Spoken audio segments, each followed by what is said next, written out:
Have you ever noticed how important news is in our lives? ¿Alguna vez se han dado cuenta qué tan importantes son las noticias en nuestras vidas? La información que recibimos del mundo influye en nuestras opiniones, nuestros valores, nuestros planes y muchos otros aspectos de nuestras vidas. A veces las noticias son tan significativas que cambian nuestra visión del mundo. Bueno, la Biblia misma es una especie de archivo de noticias. Almacena todo tipo de buenas y malas noticias del pueblo de Dios a través de la historia.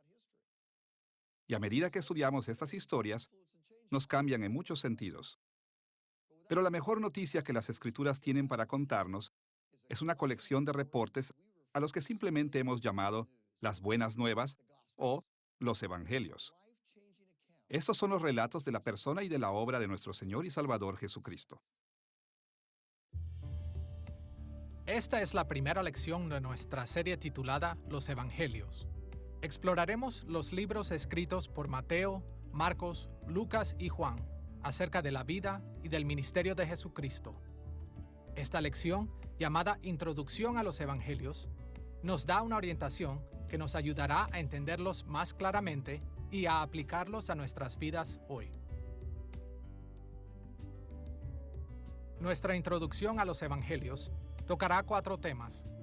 Primero, veremos los Evangelios en su carácter literario.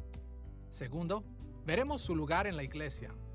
Tercero, consideraremos la unidad entre los Evangelios. Y cuarto, exploraremos la variedad que distingue a unos de otros. Comencemos con el carácter literario de estos libros.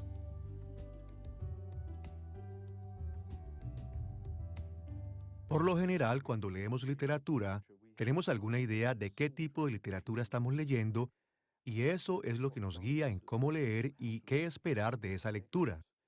Por ejemplo, si leemos una novela histórica, no esperamos que sea una historia real. O si leemos un volumen de cuentos cortos y sabemos que no es una novela continua, lo leemos de diferente manera. Así que realmente necesitamos tener una idea de qué tipo de literatura estamos leyendo y qué clase de elementos literarios están siendo usados. Exploraremos el carácter literario desde 2 perspectivas. Primero, veremos el género de los Evangelios, sus características literarias generales. Y segundo, afirmaremos su confiabilidad histórica.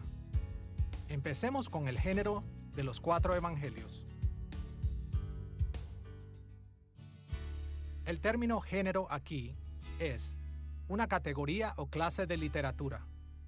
Los géneros se distinguen en base a su forma y función literaria, como su estilo de narración y su uso del lenguaje figurativo. La Biblia contiene muchos géneros. Hay narración histórica, las historias de David en el Antiguo Testamento. Hay poesía, como los Salmos. Hay cartas o epístolas, y también hay profecía. Cada género de literatura tiene sus propias reglas y formas de comunicarse. Por eso, es importante entender los detalles del género de los Evangelios. Para entender los Evangelios, analizaremos su género en 3 pasos. Primero, identificaremos a los Evangelios como una narración histórica. Segundo, los compararemos con un tipo de narración histórica llamada biografía greco-romana. Y tercero, compararemos los Evangelios con la narración histórica bíblica, como las historias en el Antiguo Testamento. Comencemos con la narración histórica. Narraciones históricas son historias de personas que vivieron en el pasado y eventos que tuvieron lugar en sus días. Los Evangelios son narraciones históricas porque registraron la vida de Jesucristo. La mayoría de la Biblia y de los Evangelios están escritos intencionalmente en forma narrativa porque somos gente de historia. Nos involucramos no solo mentalmente, sino emocionalmente cuando nos comprometemos con una gran historia. Las historias también nos permiten vivir indirectamente a través de las experiencias de otros. Y así los Evangelios llegan a nosotros de forma narrativa, permitiéndonos conocer las verdades acerca de Jesús y el reino de Dios. De ver la compasión de Jesús, No solo como una declaración, Jesús ama a la gente humilde, sino para verlo contar historias y realmente vivir historias donde los humildes son levantados y los orgullosos son humillados. Y las historias y la forma de literatura de los evangelios nos permiten seguir el ejemplo de Jesús, incluso como los discípulos lo hicieron. Darnos las historias en forma narrativa nos permite también seguir a Jesús de esa manera. Nos permite identificarnos con los personajes en sus fallas y en sus éxitos, y para tratar de vivir fielmente nuestra propia historia, que es nuestra vida. Las narraciones históricas seculares del mundo antiguo se desarrollan en tres partes. El principio introduce a los personajes y establece una meta que los personajes deben lograr. El centro presenta los desafíos u obstáculos que los personajes enfrentarán ante su meta. El final es la conclusión de los eventos y muestra cómo los personajes cumplen sus metas. Los evangelios siguen esta idea básica. Comienzan introduciendo a Jesús como el personaje principal en la historia y describe su meta de traer salvación. Luego presentan los desafíos para la autoridad y trabajo de Jesús. Y concluyen describiendo el resultado del ministerio terrenal de Jesús. Debido a estas similitudes, muchos concuerdan que la narración histórica es el género básico de los evangelios. Dentro de la narración histórica, intérpretes han sugerido que los evangelios pertenecen a un subgrupo de narraciones conocidas como biografía greco-romana. Veremos estas comparaciones entre los evangelios y la biografía greco-romana en dos pasos. Veremos las similitudes entre ellos y luego veremos algunas de sus diferencias. Comencemos con sus similitudes.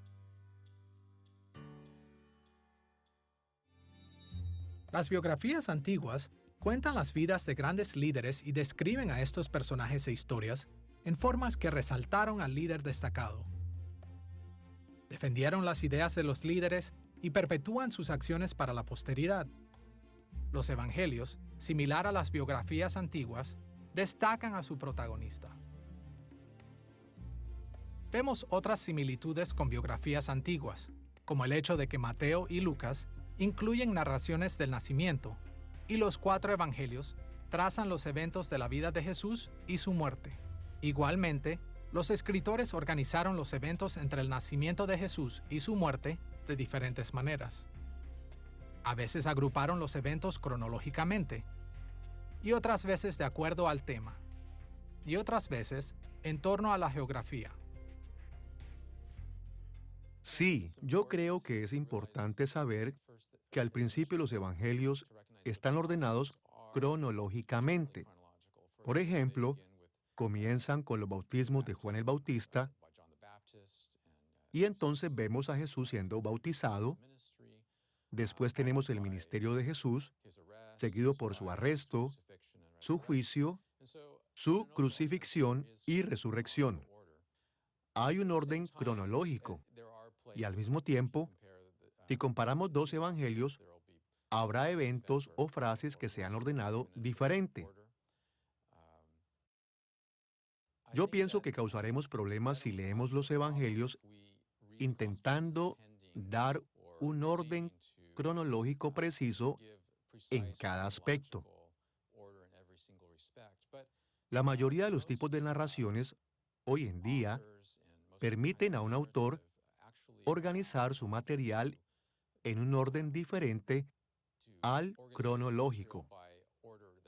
A menudo veremos un orden lógico o veremos una agrupación de temas de actualidad.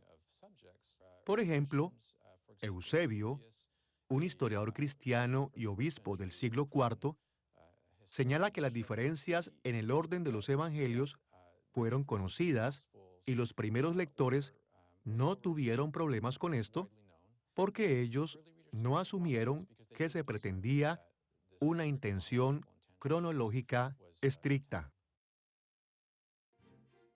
Otra característica de las biografías es que relatan eventos pasados como realidades históricas, de modo que el pasado era distinto del presente. Las biografías se enfocan en la única e irrepetible vida de un específico individuo histórico. En general, los biógrafos trataron de preservar con precisión los registros orales y escritos. Consideremos al respetado historiador griego Plutarco. Él escribió alrededor del año 70 después de Cristo, casi al mismo tiempo que los evangelios fueron escritos. Él comenzó su obra, La vida de Cicerón, con el trasfondo de los padres de Cicerón, pero admitió la limitación de datos con respecto al padre de Cicerón. Escuchemos este extracto de Plutarco, La vida de Cicerón. Dícese de la madre de Cicerón, Elvia, haber sido de buena familia y de recomendable conducta. Pero en cuanto al padre, todo es extremos, porque unos dicen que nació y se crió en un lavadero, y otros refieren el origen de su linaje a Tulio Acio, que reinó gloriosamente sobre los volscos, quien libró guerra no sin honor contra los romanos. La precaución de Plutarco en separar el hecho de la especulación indica que por lo menos algunos biógrafos antiguos estuvieron interesados en la precisión histórica. Los evangelios dan evidencia de ser tan cuidadosos como Plutarco. Los evangelios fueron escritos durante el tiempo en que la literatura biográfica era popular en el mundo grecorromano. Esto probablemente animó y motivó a los escritores de los evangelios a adoptar formas literarias de aquellas biografías. Pero a pesar de las similitudes entre los evangelios y las biografías greco-romanas, también hay diferencias. Aquí nos enfocaremos en 3 diferencias. Primero, los evangelios difieren de las biografías greco-romanas en su audiencia previa. Las biografías antiguas eran para una audiencia bien amplia, mientras que los evangelios estaban escritos para una audiencia específica al principio de la Iglesia cristiana, y este diseño es confirmado por la rapidez con que se utilizaron en la enseñanza y la adoración. Segundo, los evangelios difieren de las biografías en su énfasis. Las biografías greco-romanas enfatizan las cualidades personales de sus protagonistas principales, animando a otros a imitarlos. Aunque en muchas maneras la vida de Jesús es nuestro ejemplo, los evangelios enfatizan la singularidad de Jesús y se enfocan en él como el que revela a Dios y redime a su pueblo como nadie más puede. Es por eso que gran parte de los evangelios se concentran en la última semana de su vida, la semana de la pasión. Tercero, los evangelios y las biografías antiguas representan diferentes culturas. Las biografías expresaron los intereses, valores y estilo de vida greco-romana. Los evangelios son mucho más influenciados por la cultura judía y especialmente por el Antiguo Testamento. Esto es cierto aún para el Evangelio de Lucas, el evangelio más influenciado por la cultura y el pensamiento griego. En conclusión, hay notables similitudes entre los evangelios y las biografías grecorromanas, y estas similitudes pueden arrojar alguna luz sobre el significado de los evangelios. Pero a la luz de las diferencias entre ellos, es claro que los evangelios no encajan perfectamente en el género de la biografía grecorromana. Ahora que hemos considerado los relatos de los evangelios en términos de la narración histórica general y la biografía greco-romana, estamos listos para compararlos con el género de la narración histórica bíblica. Tan similares como los evangelios son con las narraciones históricas y las biografías greco-romanas, lo son aún más con las narraciones históricas en el Antiguo Testamento. Después de todo, las narraciones del Antiguo Testamento eran una parte de las Sagradas Escrituras de los escritores del Evangelio. De las referencias que los escritores del Evangelio hicieron del Antiguo Testamento, podemos estar seguros que ellos lo conocían probablemente mejor que la mayoría de los cristianos hoy en día. Y esta familiaridad influenció cómo ellos abordaron su tarea. Los escritores de los Evangelios y los autores de las narraciones históricas del Antiguo Testamento escribieron con propósitos similares, es decir, para explicar y defender el pacto de Dios con su pueblo. Por ejemplo, las narraciones históricas como Éxodo capítulos 1 al 19 proveen la base histórica del pacto mosaico en Éxodo capítulos 20 al 24.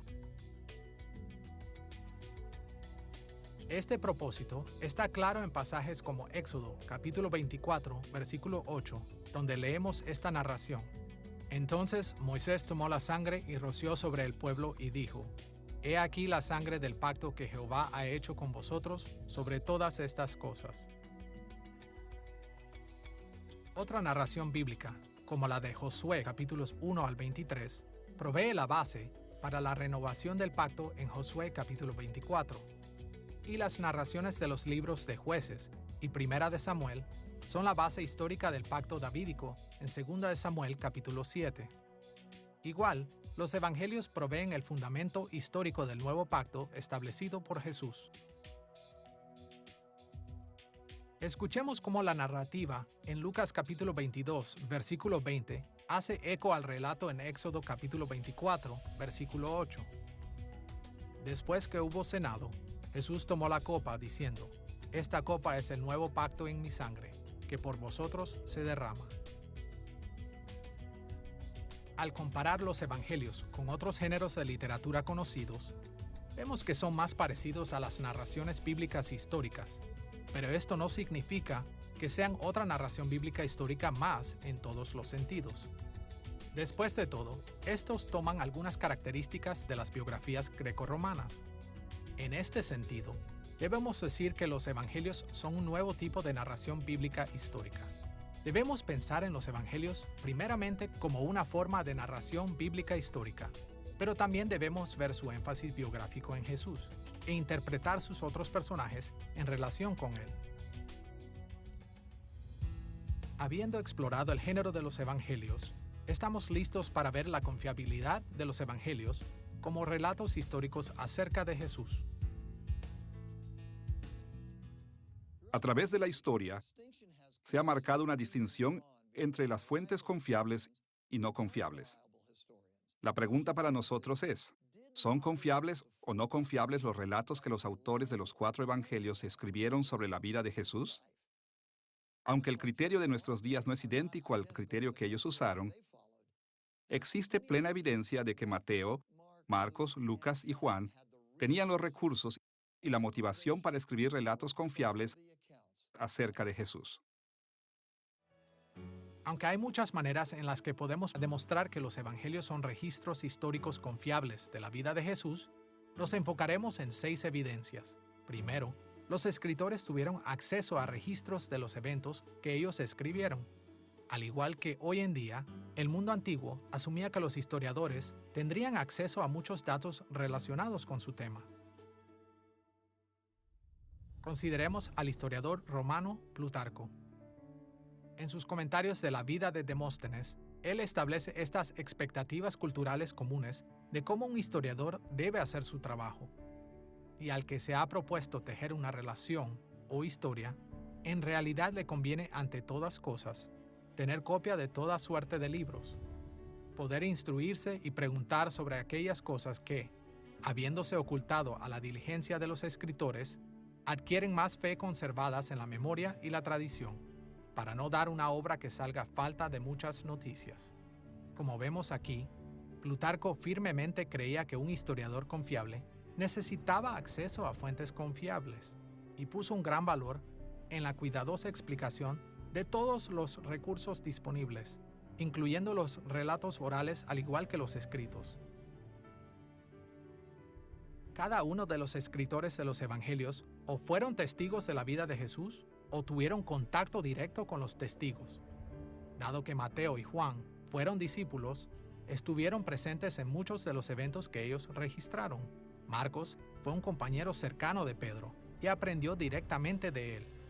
Y Lucas viajó con Pablo y buscó testigos confiables para su evangelio. Escuchemos a Lucas en Lucas capítulo 1, versículos 1 al 3. puesto que ya muchos han tratado de poner en orden la historia de las cosas que entre nosotros han sido ciertísimas, tal como nos lo enseñaron los que desde el principio lo vieron con sus ojos y fueron ministros de la palabra. Me ha parecido también a mí, después de haber investigado con diligencia todas las cosas desde su origen, escribírtelas por orden. Segundo, podemos ver la confiabilidad histórica de los evangelios en el alto nivel de sinceridad de sus obras. Los antiguos estándares para la historiografía requerían que los historiadores fueran sinceros u honestos en la manera en la que reportaron la historia. Se esperaba que ellos reportaran muchos detalles, incluyendo aquellos que no eran favorables al mensaje que se presentó. En este sentido, es significativo que los escritores de los evangelios frecuentemente describieron los errores de los discípulos de Jesús. Y en el caso de Mateo y Juan, eso significó describir sus propios errores personales.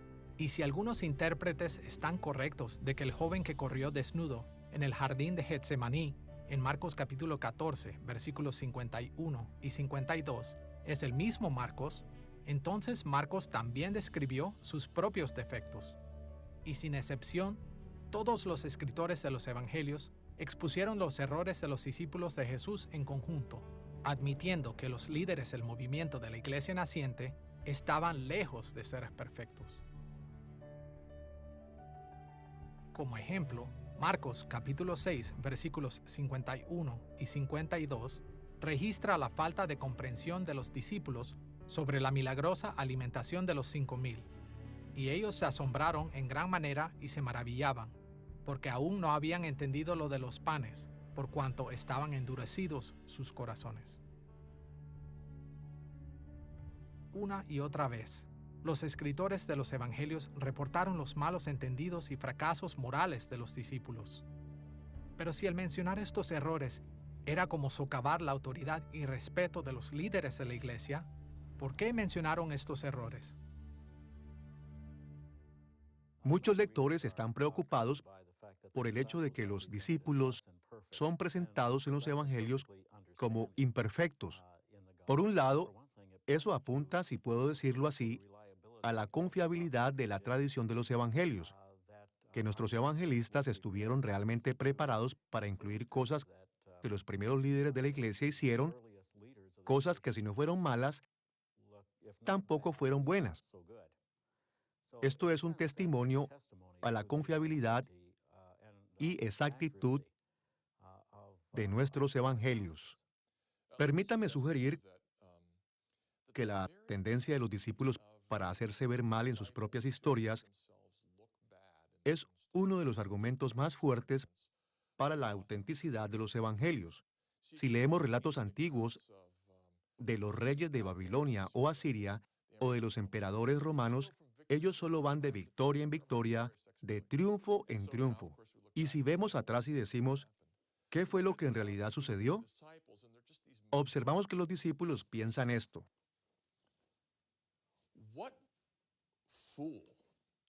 ¿Qué tonto levantaría una religión en la que su héroe es crucificado? Lo que es prueba de sedición y anarquía para los romanos, y una prueba de ser maldito para los judíos. ¿Y esa es su audiencia principal? Nunca inventarían esto a menos que sucediera. Tercero, nuestra confiabilidad de los escritores es reforzada por la corroboración de otras fuentes históricas. Tanto los historiadores romanos como los judíos confirmaron varios reclamos de los evangelios, e incluso la arqueología moderna ha encontrado que sus registros son ciertos.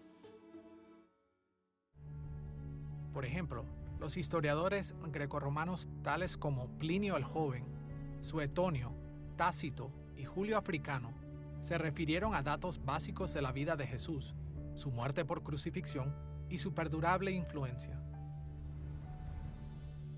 Tenemos al historiador romano Josefo escribiendo una historia de los judíos para el gobierno romano en el primer siglo después de Cristo, quien menciona que Jesucristo existió y tuvo un grupo de seguidores. Tenemos al historiador romano Tácito en el mismo periodo de tiempo que Josefo, escribiendo acerca de Jesucristo y sus seguidores. Incluso el Talmud judío menciona que Jesús existió. Creo que hay una manera general en la que realmente estamos preparados para considerar la confiabilidad de los evangelios mejor de lo que era anteriormente. Ahora sabemos más acerca de la Palestina judía del primer siglo que hace 50 años. Eso se debe a través de descubrimientos de la literatura como los rollos del Mar Muerto y a través de la arqueología. Y la arqueología en Tierra Santa constantemente hace nuevos descubrimientos. Así que sabemos mucho más del contexto en el que el ministerio de Jesús tuvo lugar. Y hay formas en las que podemos preguntarnos si las cosas que los evangelios dicen se ajustan en forma creíble con ese contexto. ¿Tiene sentido ver a Jesús como un maestro judío dentro de ese contexto? Y creo que podemos decir que sí. Y cuando recordamos que las condiciones de la Palestina judía cambiaron después de la rebelión judía en el año 66 al 70, por lo que tenemos, por así decirlo, un periodo de tiempo limitado en el cual probamos si los evangelios se adaptan a ese periodo de tiempo en lugar de haber reflejado simplemente una situación después de la rebelión judía. No podemos creer todo el material que se correlaciona con la situación que conocemos acerca del judaísmo de principios del primer siglo. Una cuarta razón para confiar en los evangelios es que el entrenamiento que los discípulos recibieron debería haberles enseñado cómo mantener un registro exacto de sus palabras y obras. Dentro de la cultura judía, el discipulado era una forma de vida bien establecida. La palabra hebrea para discípulo es talmid, que significa estudiante. Específicamente, un discípulo era un estudiante de un sabio o rabino. Más aún, en la cultura judía de los días de Jesús, uno de los ejercicios clave en el aprendizaje de un rabino era la memorización. Y una de las responsabilidades de sus discípulos era aprender las palabras y la sabiduría de su maestro. Escuchemos las palabras de Jesús a sus discípulos en Lucas capítulo 6, versículo 40. El discípulo no es superior a su maestro, mas todo el que fuere perfeccionado será como su maestro. Jesús quiso decir que los que le siguieron deben estudiar, aprender y vivir sus vidas de acuerdo a sus enseñanzas y acciones. Los 12 discípulos más cercanos a Jesús tuvieron la gran responsabilidad de aprender las enseñanzas de Jesús, mientras que otros que aprendieron de Jesús se memorizaron gran parte de sus enseñanzas. Quinto, no debemos subestimar el hecho de que los autores tenían fuertes convicciones teológicas que enfatizaron la necesidad de un registro fiel y confiable. Por ejemplo, en Juan capítulo 20, versículo 31, el apóstol escribió estas palabras: pero estas se han escrito para que creáis que Jesús es el Cristo, el Hijo de Dios, y para que creyendo tengáis vida en su nombre. Aquí, Juan declaró que las personas pueden recibir el don divino de la vida solo si conocen y aceptan la verdad acerca de Jesús. De manera similar, Mateo registró estas palabras de Jesús en el capítulo 28, versículos 19 y 20 de su Evangelio. Por tanto, id y haced discípulos a todas las naciones, bautizándolos en el nombre del Padre, y del Hijo, y del Espíritu Santo, enseñándoles que guarden todas las cosas que os he mandado. Aquí, Mateo declaró que los discípulos de Jesús tenían la gran responsabilidad de enseñar todo lo que Jesús les había mandado. Como seguidores de Jesús, ellos no podían ignorar la necesidad de atestiguar lo que Jesús había hecho y dicho. Los escritores de los evangelios no registraron los eventos de la vida de Jesús simplemente por su valor histórico. Al contrario, ellos sabían que la fe en Jesús era más que un simple conocimiento de los hechos históricos acerca de él. Ellos sabían que la verdadera fe no se podía basar en un registro falso o falible.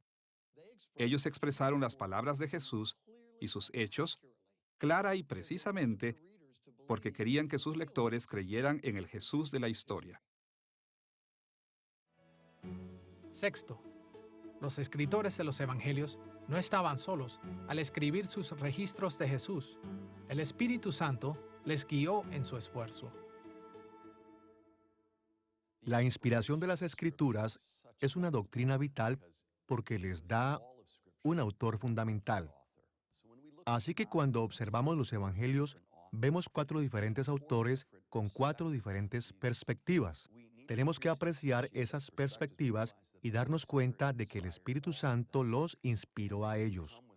Y por lo tanto, ellos vienen con diferentes agendas teológicas y audiencias a las que les están escribiendo y experiencias con Jesús. Así que aunque tenemos una unidad admirable en ellos, también tenemos una diversidad basada en la autoría humana. La inspiración del Espíritu no remueve el elemento humano, sino que Dios recibe exactamente lo que Él quiere a través de estos esfuerzos. Escuchemos las palabras de Jesús en Juan capítulo 14, versículos 25 y 26. Os he dicho estas cosas estando con vosotros, mas el Consolador, el Espíritu Santo, a quien el Padre enviará en mi nombre, Él os enseñará todas las cosas y os recordará todo lo que yo os he dicho. Sin importar cuán buenos eran los discípulos memorizando, ellos no podrían haber memorizado todo. Es por eso que Jesús prometió y envió al Espíritu Santo a sus apóstoles. Y el Espíritu les permitía a ellos recordar lo que la Iglesia, a través de los siglos, necesitaba saber acerca de lo que Jesús había hecho y dicho. Como Juan escribió en el capítulo 21, versículo 25 de su Evangelio, y hay también otras muchas cosas que hizo Jesús, pienso que ni aún en el mundo cabrían los libros que se habrían de escribir. Es interesante cuando hablamos con otras personas acerca de Jesús y les preguntamos, ¿quién es Jesús? Algunos pueden decir que fue un rabino, un maestro, o si observamos las diferentes religiones, pueden decir muchas cosas diferentes acerca de él. Pero en la sabiduría de Dios, Él guió a sus testigos a través de su Espíritu Santo para que escribieran el resguardo de la fe en 4 relatos complementarios como en Mateo, Marcos, Lucas y Juan, ya sea a través del autor mismo o a través de sus recursos. Tenemos un testimonio de testigos presenciales salvaguardado por el Espíritu Santo, el cual sirve como base por si alguien dice, Jesús dijo esto, o Jesús hubiera hecho esto, o Jesús no hubiera hecho esto. Tenemos escrito el relato innegable de que podemos volvernos a Dios y Él nos ha dado ese fundamento de nuestra fe. Ahora que hemos hablado del carácter literario de los evangelios, estamos listos para ver su lugar en la Iglesia como textos autoritarios. Exploraremos el lugar de importancia de los evangelios, considerando su composición y su autenticidad como la palabra de Dios. Vayamos primero a su composición. Cuando hablamos de la composición de los evangelios, tenemos en mente la manera en que fueron escritos. ¿Quiénes fueron sus autores? ¿Por qué escribieron estos libros? ¿Cómo escribieron estos libros? Preguntas como estas son importantes para los cristianos, debido a que un sinnúmero de intérpretes se han enfocado en el proceso humano de la composición para disminuir la autoridad divina de estos libros. Pero la exploración cuidadosa nos da toda la razón para estar seguros que los evangelios no son solo el trabajo de seres humanos, sino también la palabra de Dios. Observaremos 3 asuntos relacionados con la composición de los evangelios. Primero, exploraremos las similitudes entre los relatos de los evangelios.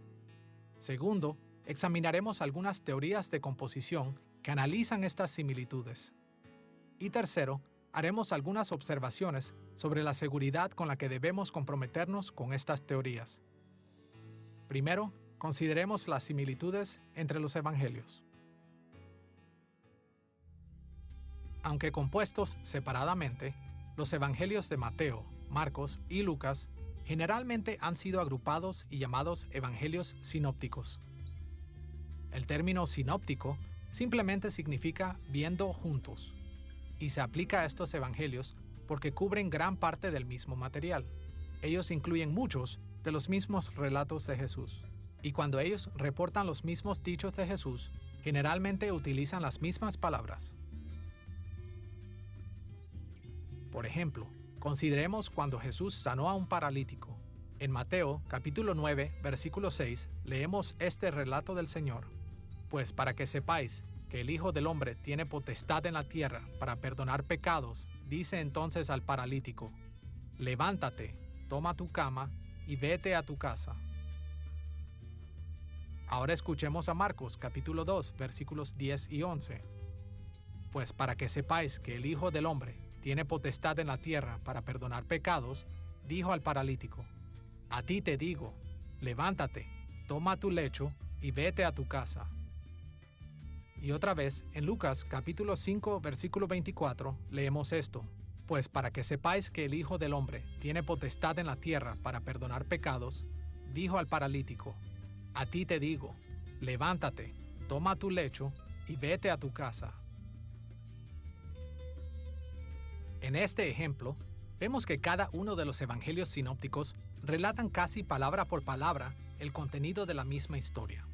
Otras historias encontradas en al menos 2 de los 3 evangelios sinópticos incluyen la sanidad del leproso, el exorcismo del endemoniado de Capernaum, la sanidad de la suegra de Pedro, la calma de la tempestad en el mar, la resurrección de la hija de Jairo, la autoridad dada a los 12, Jesús camina sobre el agua, la sanación del hombre con la mano seca, la alimentación de los 5,000 y la transfiguración de Jesús. Los 3 evangelios de Mateo, Marcos y Lucas son conocidos como los sinópticos, porque realmente ven las cosas desde una perspectiva similar como un mismo par de anteojos. Y eso puede darnos la impresión de, ¿por qué necesitamos 3? ¿Uno no es suficiente? Sería triste perder cualquiera de los 3 evangelios sinópticos porque realmente contribuyen en algunas cosas diferentes y vale la pena ver diferencias. El Evangelio de Marcos es el más descriptivo y cuenta las historias individuales con mayor detalle, aun siendo el más corto. Mateo comprime las historias en mayor grado porque contiene más información en su Evangelio. En particular, Mateo trata de poner la enseñanza de Jesús, ya que el Evangelio de Marcos extrañamente omite muchas de sus enseñanzas. El Evangelio de Mateo muestra un Jesús autoritario, un Jesús que enseña, y si queremos un compendio compacto de las enseñanzas de Jesús, ese es el Evangelio de Mateo. Pero, ¿qué nos ofrece Lucas? Él nos da más enseñanza, aún más parábolas que Mateo, y también nos da un retrato más humano de Jesús que contacta a todo tipo de personas, a un Jesús más amoroso y cariñoso. Algunas personas piensan que Lucas no fue solo un médico, sino que fue una especie de psicólogo capaz de transmitir las emociones humanas. Por lo tanto, pienso que en los 3 evangelios tenemos 3 muy diferentes valiosos textos y que debemos valorar cada uno de ellos. Creo que la razón fundamental por la que tenemos 3 evangelios que relatan la vida de Jesús de la misma manera es que la riqueza y belleza de Jesús no puede ser dada en un simple relato. Así que cuando pensamos en lo que Dios quiere, un solo escritor no podría agotar el significado de lo que realizó, lo que Jesús dijo y lo que Jesús hizo. Sin embargo, debemos ser sensibles a las diferencias entre los 3 evangelios. Ellos dicen esencialmente la misma cosa, pero hay matices y colores en cada evangelio. Por un lado, ellos nos cuentan la historia básica de lo que Jesús hizo y lo que logró, y al mismo tiempo los evangelios también nos muestran diferentes facetas de Jesús. Así como el caleidoscopio, todo está dentro, pero tan pronto como miramos en él, desde diferentes ángulos, vemos diferentes imágenes de quién es Jesús. Así vemos la sabiduría de Dios, la inspiración del Espíritu Santo, dándonos esta multifacética visión de Jesús. En contraste con los evangelios sinópticos, mucho del material en el Evangelio de Juan es exclusivo. Mientras que Juan también registró que Jesús caminó sobre el agua y la alimentación de los 5,000, él agregó muchos eventos que no están registrados en los evangelios sinópticos. Por ejemplo, solo Juan registró cuando Jesús convirtió el agua en vino, la conversación con la mujer samaritana y la resurrección de Lázaro. Pero aunque las historias del ministerio y de la vida de Jesús varían entre los 4 evangelios, los 4 atestiguaron el bautismo de Jesús, la última cena con sus discípulos, la muerte de Jesús en la cruz y la resurrección de Jesús. Las similitudes y diferencias entre los evangelios han dado lugar a muchas explicaciones, así que ahora vayamos a las teorías de composición de los evangelios. Debido a las muchas similitudes entre los evangelios sinópticos, los académicos han desarrollado muchas teorías en cuanto a la composición de su historia. Estas teorías son a menudo bastante complejas y pueden ser confusas cuando comenzamos a estudiarlas. Podríamos resumir las teorías más populares de esta manera.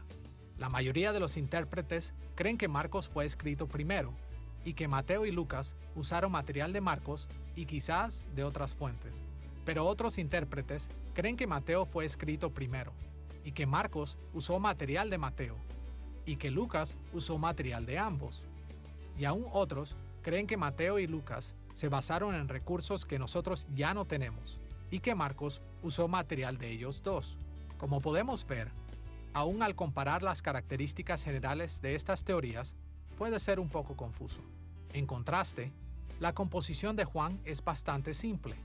La mayoría de los intérpretes están de acuerdo que Juan escribió cerca del final del primer siglo y estaba familiarizado con uno o todos los relatos sinópticos. A veces se ha sugerido que él evitó repetir mucho del material que él sabía ya había sido mencionado en los sinópticos y escogió proveer información adicional que fuera más relevante a las comunidades a las que él ministró. Con estas teorías de composición en mente, hablemos acerca de la seguridad que debemos tener en ellas. Es importante reconocer que los autores bíblicos usaron tradiciones orales y escritas, y esto no comprometió su inspiración o autoridad. Por lo tanto, no hay nada de malo en creer que algunos de los escritores de los evangelios se basaron en recursos materiales anteriores a ellos. Como Lucas escribió en Lucas capítulo 1, versículos del 1 al 3, puesto que ya muchos han tratado de poner en orden la historia de las cosas que entre nosotros han sido ciertísimas, tal como nos lo enseñaron, me ha parecido también a mí, después de haber investigado con diligencia todas las cosas desde su origen, escribírtelas por orden. Todos los otros escritores de los evangelios parecen haber tenido acceso a fuentes similares, aunque ellos no lo mencionan explícitamente de la manera en la que Lucas lo hace. Si asumimos junto con la mayoría de los intérpretes que Marco escribió primero, él no tuvo acceso previo a ningún evangelio escrito, pero es casi seguro que él usó las tradiciones orales, por lo menos de su amigo cercano Pedro. Lucas y Mateo probablemente usaron el evangelio de Marcos como modelo. Además de esto, Mateo y Juan tuvieron sus propias recolecciones de la vida y las enseñanzas de Jesús.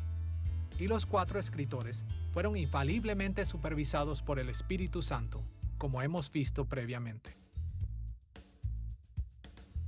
En resumen, podemos apreciar las teorías sobre la relación entre los evangelios, pero no debemos sentir la necesidad de entender todas sus complejidades o de aceptar una en particular. Lo que estas teorías nos ofrecen es la confianza de que cada uno de los escritores de los evangelios tuvo la habilidad de extraer información de múltiples fuentes y de construir relatos confiables de la vida y las enseñanzas de Jesús. Cuando vemos coincidencias en sus relatos, tenemos la oportunidad de considerar las diferentes perspectivas de los evangelistas. Y cuando leemos material que solo aparece en uno de los evangelios, podemos estudiarlo a la luz de los propósitos de ese escritor en particular. Habiendo considerado la composición de los 4 evangelios, estamos listos para dirigirnos a su autenticidad.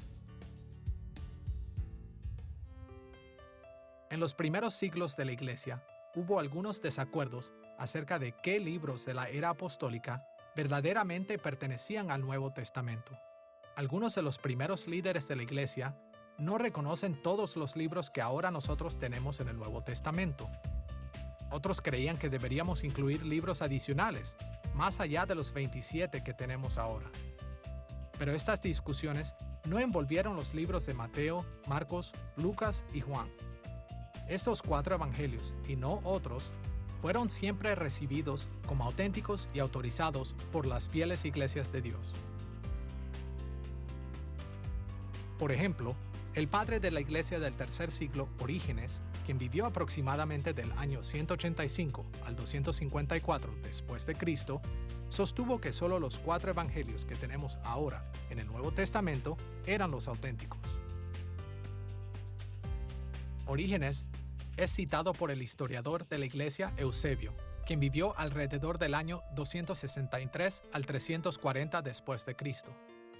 Escuchemos las palabras de Eusebio, atribuidas a Orígenes en su obra Historia Eclesiástica, libro 6, capítulo 25, sección 4. Los 4 evangelios son los únicos indiscutibles en la iglesia de Dios bajo el cielo. Un siglo antes, el padre de la iglesia Ireneo, quien vivió del año 130 al 202 después de Cristo, habló colectivamente de los 4 evangelios en su obra Contra las herejías, libro 3, capítulo 11, sección 8. Escuchemos lo que escribió. Los evangelios no pueden ser ni menos ni más de 4. Jesús nos ha dado a nosotros un evangelio en 4 formas, compenetrado de un solo espíritu. Ireneo dijo que no sabía de ningún momento cuando alguno de los 4 hubiera sido disputado o que cualquier otro evangelio diferente fuera usado en la iglesia. Había por lo menos 3 razones por las que la iglesia primitiva tuvo confianza en estos 4 evangelios.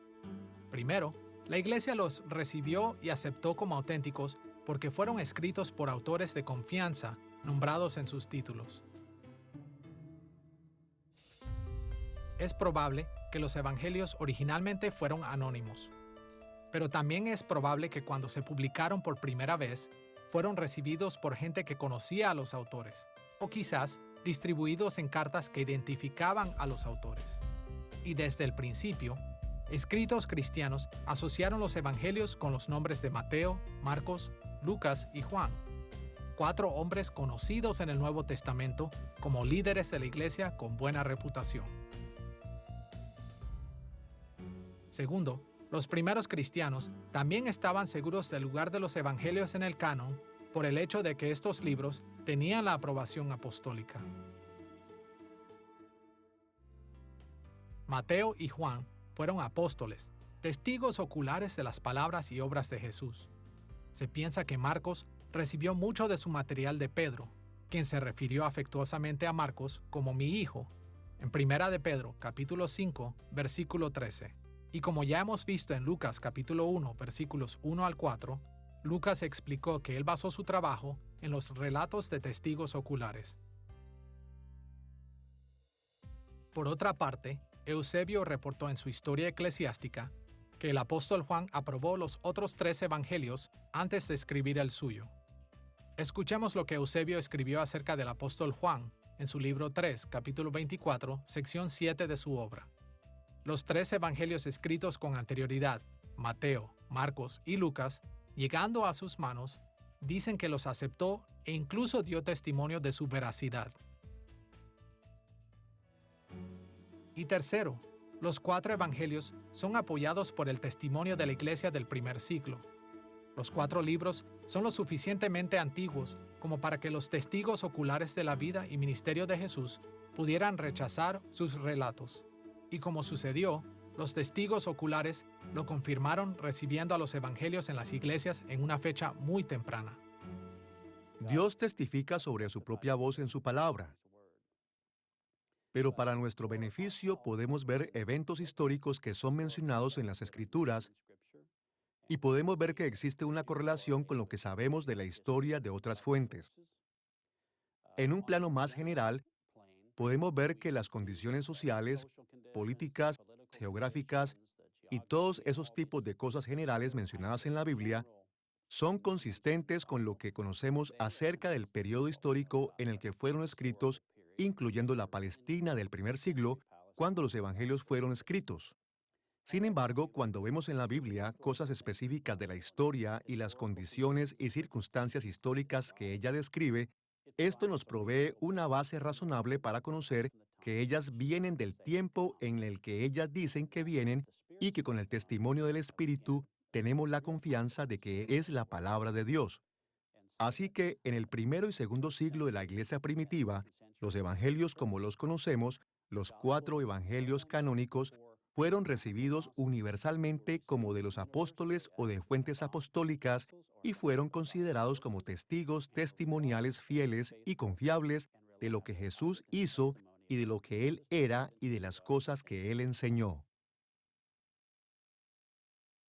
Hay muchas razones para creer que los evangelios son confiables, inspirados y tienen todos los hechos.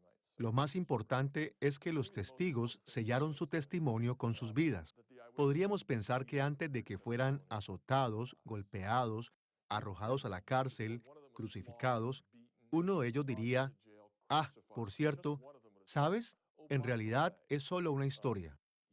Ellos murieron por lo que dijeron. Ahora, nosotros sabemos que las personas están dispuestas a morir. La gente muere por sus mentiras muy a menudo, pero la mayoría no saben que son mentiras. Pocos morirán sabiendo que es mentira si eso les da poder, riqueza o prestigio. Ellos no tienen nada de eso. No eran nadie en el mundo. Ellos estaban constantemente en la carrera. Se habían empobrecido, se sacrificaron, fueron golpeados y murieron. Y ninguno se retractó de su testimonio. Así que podemos estar bastante seguros de que eso pasó. Ahora que hemos examinado el carácter literario de los evangelios y hemos visto su lugar en la iglesia, estamos listos para observar la unidad entre los 4 evangelios. Consideraremos la unidad entre los evangelios, primero afirmando que cada libro cuenta la misma historia del reino de Dios, y segundo, explorando su énfasis en Jesús como el único que trae el reino de Dios. Comencemos con la afirmación de que la misma historia en general es relatada por cada uno de los evangelios del Nuevo Testamento. En general, podemos decir que la historia que se nos dice en los libros de Mateo, Marcos, Lucas y Juan es el Evangelio. De hecho, es por esto que los mismos libros son referidos como los Evangelios. Ellos cuentan la historia del Evangelio. Pero ¿cuál es exactamente la historia del Evangelio? La palabra evangelio traduce la palabra griega euangelion, que simplemente significa buenas nuevas. Así que cuando la Biblia habla acerca del Evangelio de Jesús, se refiere a las buenas noticias acerca de Jesús. Pero, ¿qué es exactamente esta buena noticia? ¿Quién es Jesús? ¿Y cuál es la historia que los evangelios dicen acerca de él? Es importante entender que la palabra evangelio algunas veces se refiere a un tipo muy específico de noticias en el mundo antiguo. Específicamente, cuando los reyes guerreros o emperadores conquistaban nuevos territorios, ellos algunas veces hacían proclamaciones imperiales de sus victorias en anuncios llamados buenas nuevas. En este uso del término evangelio, las buenas nuevas eran un anuncio de la victoria de un rey y de que su reinado traería bendiciones a su pueblo. De hecho, este término es usado algunas veces de esta forma en el Antiguo Testamento.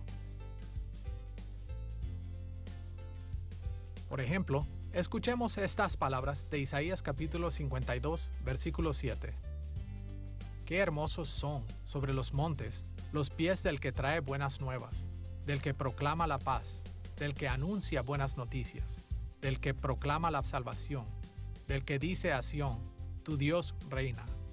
En este pasaje, Isaías imaginó la maravillosa escena de los mensajeros sobre las montañas que rodean Jerusalén, anunciando las buenas nuevas de que el tiempo del exilio de Israel había terminado. Ellos anunciaban la paz y la salvación, porque el reino de Dios es sobre todo. En el contexto de la profecía de Isaías, el reino de Dios, la construcción de su reino en la tierra, Era la buena noticia que los pueblos de Israel y Judá necesitaban escuchar. Era la noticia de que bajo el reinado de Dios, ellos podrían descansar de sus enemigos y vivir en el reino mundial de Dios por siempre. Pero en los días de Isaías, Dios no había hecho esto todavía. La profecía de Isaías esperaba un día en el futuro, cuando Dios viniera con poder como rey sobre toda la tierra. Y las buenas noticias de Mateo, Marcos, Lucas y Juan cuentan que ese día finalmente ha llegado en Jesús. Todos los escritores de los evangelios cuentan la misma historia, apuntando hacia Jesús como el que trae el reino de Dios y que ha cumplido las profecías del Antiguo Testamento.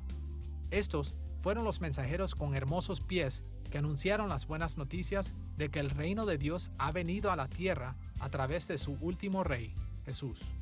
Esta historia de la venida del reino provee la unidad general que los 4 evangelios comparten. Por eso, no nos debe sorprender que los evangelios del Nuevo Testamento usan términos como evangelio y evangelizar con mucho menos frecuencia que las frases referentes al reino de Dios. Diferentes formas de la palabra evangelio aparecen en solo 23 versículos a lo largo de Mateo, Marcos, Lucas y Juan.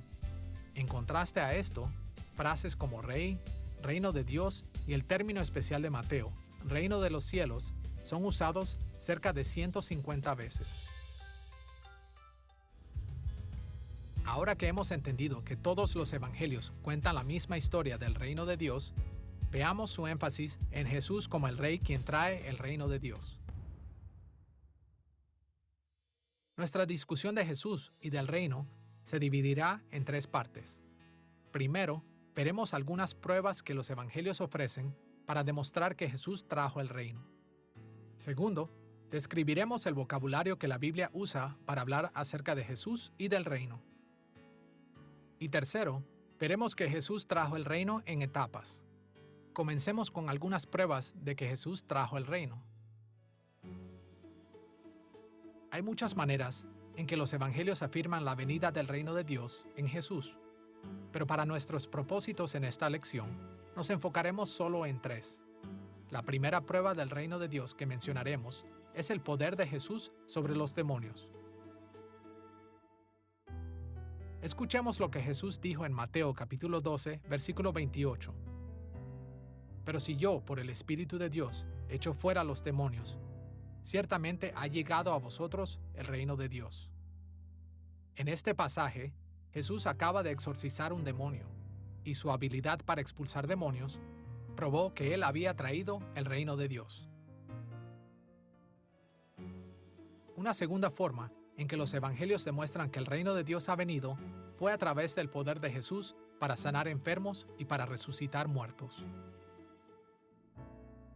Los evangelios regularmente indican que el poder de Jesús para sanar, el mismo poder que él dio a sus discípulos, fue prueba de que él había traído el reino de Dios. Vemos este tema en Mateo capítulo 4, versículos 23 y 24, capítulo 8, versículos 5 al 13, y capítulo 10, versículos 7 y 8. También vemos esto en Lucas capítulo 9, versículos 1 al 11, y capítulo 10, versículo 9, y en muchos otros pasajes. La venida del reino también fue vista en la autoridad de Jesús para perdonar pecados. Escuchemos lo que Isaías profetizó acerca de la venida del Mesías en Isaías capítulo 33, versículos 22 al 24. Porque Jehová es nuestro juez, Jehová es nuestro legislador, Jehová es nuestro rey. Él mismo nos salvará. No dirá el morador, estoy enfermo. Al pueblo que more en ella le será perdonada la iniquidad. Isaías indicó que sanar y perdonar era una prioridad real de Dios. Y él profetizó que la sanidad y el perdón eventualmente vendrían a través del Mesías cuando él restaure el reino de Dios en la tierra. Y esto es precisamente lo que Jesús hizo. Él llamó a la gente a entrar al reino de Dios. Él les ofreció vida en lugar de muerte. Este fue un mensaje de salvación, un mensaje de liberación del pecado. Escuchemos la discusión de Jesús en Marcos capítulo 2, versículos 9 al 11. ¿Qué es más fácil? ¿Decir al paralítico, tus pecados te son perdonados? ¿O decirle, levántate, toma tu lecho y anda? Pues para que sepáis que el Hijo del Hombre tiene potestad en la tierra para perdonar pecados, dijo al paralítico, a ti te digo, levántate, toma tu lecho y vete a tu casa. Jesús asombró a todos cuando anunció que, como el Hijo del Hombre en quien el reino estaba presente, Él tenía la autoridad en la tierra para perdonar pecados. En Jesús, la autoridad llegó, el dominio de Dios, el reino de Dios, estuvo aquí en la tierra. Eso significó bendiciones para el pueblo de Dios. Eso significó que la paz de Dios, que Isaías profetizó muchos años antes, finalmente había llegado. Con estas pruebas en mente, hablemos acerca del vocabulario que los evangelios usan para hablar acerca de Jesús y del reino. Una razón por la que los cristianos no ven inmediatamente el énfasis de los evangelios en el reino de Dios es que los escritores de los evangelios usaron muchas diferentes palabras para hablar acerca de esto. Obviamente, ellos usaron palabras como rey y reino, pero también usaron palabras como regir, gobierno, autoridad, trono, hijo de David y muchas otras palabras que apuntaron a la soberanía y control de Dios. Los autores del Nuevo Testamento usan un vocabulario muy variado para hablar acerca del reino de Dios y no solo con palabras explícitas, sino que también usan conceptos que se relacionan con él. Podemos ver, por ejemplo, que un título para Jesús como Cristo, que significa el Mesías, el ungido, del que se habla en el lenguaje del Antiguo Testamento refiriéndose al rey, el hijo de David. O podemos ver en una palabra como Curios o Señor, un título acerca de Jesús que vuelve a hablar de él como un rey, alguien como el César. César tenía ese título también. Y así, en el contexto y en el tiempo de los escritores del Nuevo Testamento, las personas podrían entender la autoridad que conllevaba una palabra como Señor. Por supuesto, la frase más importante que tenemos es la frase Reino de Dios, o en el caso particular de Mateo, Reino de los cielos. Y así esa frase puede decirse de dos maneras. Una acerca de la certeza del dominio del gobierno de Cristo sobre su pueblo, pero también es una idea verbal, una especie del reino de Dios, la autoridad de Dios gobernando sobre su pueblo. Conceptos tan relacionados como el concepto de la obediencia, por ejemplo, no es explícito en términos del reino de Dios, pero está ciertamente implicado en términos de la autoridad del rey y el tipo de obediencia y aún la adoración que se pide en relación con Jesús. Solo como un ejemplo, la historia de Jesús sanando al hombre paralítico en Marcos capítulo 2, versículos 1 al 12, no usa las palabras rey o reino. El versículo 10, sin embargo, nos fuerza a ver el significado del reino en toda la historia cuando Jesús dice, el Hijo del Hombre tiene autoridad en la tierra para perdonar pecados. El reino de Dios ha venido a la tierra en los hechos poderosos de sanidad de Jesús y en sus palabras de perdón. De hecho, contra el contexto de las profecías del Antiguo Testamento, que describen la gloriosa, bendita naturaleza del reino de Dios, cada cosa buena que hizo Jesús fue un ejemplo del reino de Dios de una u otra manera. Desde la expectativa del Antiguo Testamento, especialmente el libro de Isaías, la venida de Dios para gobernar, reinar y establecer su reino era la esperanza de un tiempo de restauración, cuando todo se haría bien. Lo que vemos funcionando en el ministerio de Jesús y en los evangelios mismos es que el ministerio de sanidad de Jesús, restaurando personas, resucitando muertos, deteniendo hemorragias, enderezando extremidades y sanando ciegos, no son solo testimonios del poder y de la autoridad de Jesús de una manera apologética. No solo eran manifestaciones del poder de Dios, son de hecho un testigo de la esperanza de que el reino de Dios, su monarquía restauradora, su reino restaurador está viniendo y ha venido en Jesús. Esta es una de las maneras en las que podemos ver el reino de Dios funcionando, incluso al margen del lenguaje del reino de Dios. Ahora que hemos visto algunas pruebas de que Jesús trajo el reino de Dios y que consideramos el vocabulario que los evangelios usan para hablar acerca del reino de Jesús, describamos brevemente las etapas en las que Jesús trajo el reino. Jesús enseñó que la experiencia actual del reino que Él ofreció no era la imagen completa. Otra etapa del reino estaba por venir. En algún momento del futuro, el reino de Dios vendría en toda su plenitud. Jesús describió este día futuro en Lucas capítulo 21, versículos 27 al 28. Entonces verán al Hijo del Hombre, que vendrá en una nube con poder y gran gloria. Cuando estas cosas comiencen a suceder, erguíos y levantad vuestra cabeza, porque vuestra redención está cerca. Muchos teólogos judíos habían interpretado que el Antiguo Testamento enseñaba que cuando el Mesías viniera, iba a acabar con la antigua era del pecado y muerte de una vez por todas, y la reemplazaría con la nueva era del reino de Dios. Pero Jesús indicó que Él estaba trayendo el reino en etapas. Él inauguró el reino durante su ministerio terrenal. El reino continúa ahora con su reinado desde el cielo, y este se consumará o completará en el futuro cuando Él regrese.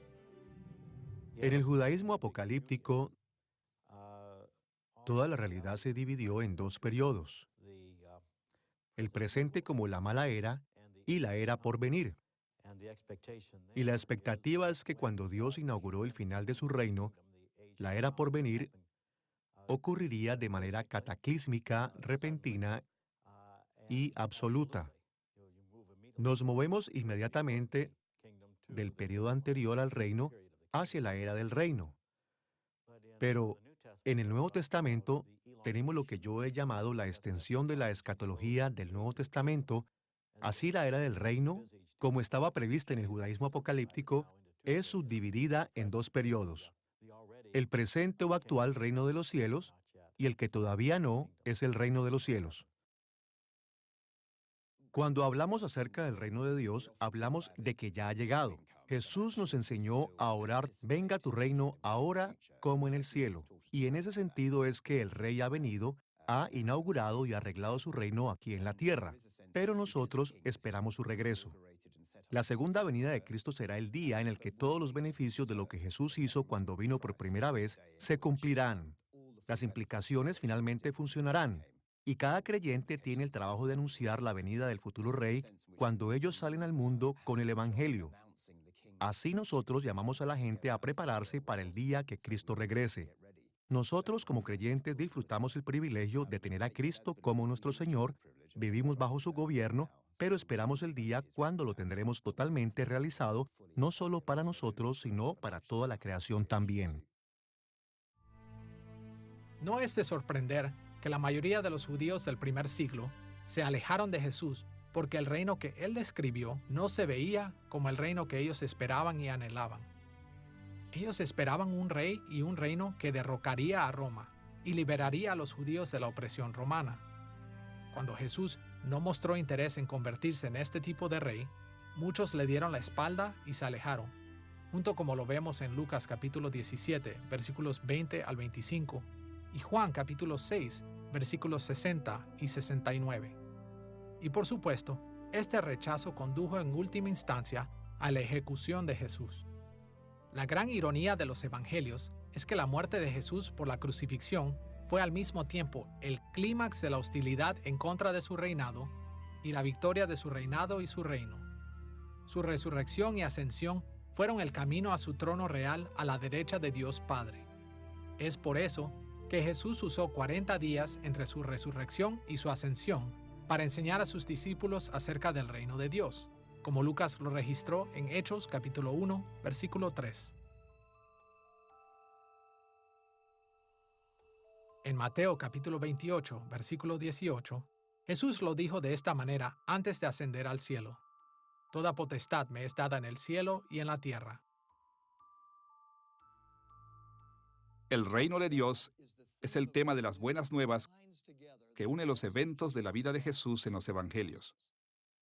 Ellos proclaman las buenas nuevas que Dios ha cumplido su promesa, que su reino ha llegado en Jesús. Y la vida victoriosa de Jesús nos asegura que Él regresará para consumar su reino, trayéndonos todas sus bendiciones a plenitud. Hasta ahora, en esta lección, hemos examinado los evangelios en términos de su carácter literario, vimos su lugar en la iglesia y consideramos su unidad. En este punto, estamos listos para hablar de la variedad que les distingue a unos de otros. Como hemos visto, los 4 evangelios presentan la misma historia de la venida del reino de Dios, pero cada uno lo hace de diferente forma. Exploraremos esta variedad en 2 maneras. Primero, veremos algunas aparentes dificultades en la conciliación de los relatos de los evangelios. Y segundo, veremos los énfasis distintivos de cada evangelio. Comencemos con las dificultades aparentes. Cuando leemos los evangelios, es impresionante ver sus similitudes. Sin embargo, hay un número de lugares en donde los relatos de los evangelios, aparentemente, dicen cosas diferentes. Por supuesto, la mayor parte de estas diferencias son tan pequeñas que no llegan al grado de ser llamadas contradicciones. Unas pocas, sin embargo, causan problemas a algunos lectores. Por eso vale la pena examinar algunas de estas aparentes dificultades. Algunas de las diferencias más comunes se refieren a la cronología, el orden en el que los eventos son descritos en los diferentes evangelios. Como narraciones biográficas, los evangelios siguen la misma línea básica de tiempo. Comienzan con el nacimiento de Jesús y siguen hasta su muerte, y finalmente su resurrección.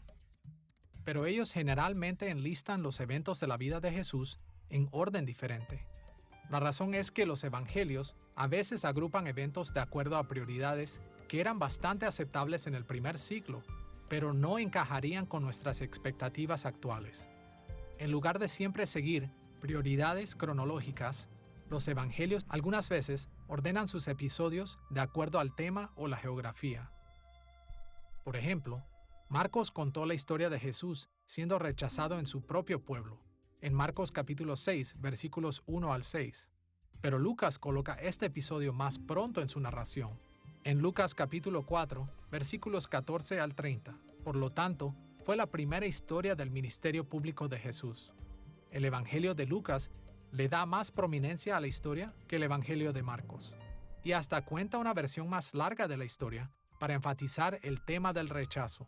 Los escritores de los Evangelios estaban más interesados en comunicar claramente la llegada del reino en Jesús con sus enseñanzas y acciones de lo que estaban en preservar un itinerario cronológico de su ministerio. Un segundo tipo de diferencia es la omisión de material en uno o más de los evangelios. Por ejemplo, Juan no menciona la institución de la Cena del Señor en su evangelio. Omisiones como esta pueden ser explicadas de diferentes maneras. Pueden ser resultado de los diferentes énfasis de cada escritor, o pueden también ser el resultado de que los escritores posteriores de los evangelios no sintieron la necesidad de repetir partes de lo que aparecía en los primeros evangelios. En cualquier caso, las omisiones no implican desacuerdos o contradicciones entre los escritores de los evangelios. Pensemos en una conversación que hayamos tenido en la que estuvieron involucradas varias personas.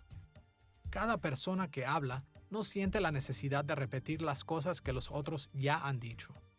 En su lugar, cada persona se enfoca en agregar su propia perspectiva, quizá con algunos nuevos detalles o con diferente énfasis. Las escrituras hacen esto de vez en cuando. En 2 de Crónicas, capítulo 9, versículo 29, el cronista dice que estaba omitiendo detalles que ya han sido registrados por otros escritores. Esto también sucede en 1 y 2 de Reyes. Por lo tanto, no debería sorprendernos encontrar que uno de los escritores de los evangelios omitió material importante que ya ha sido mencionado por otro.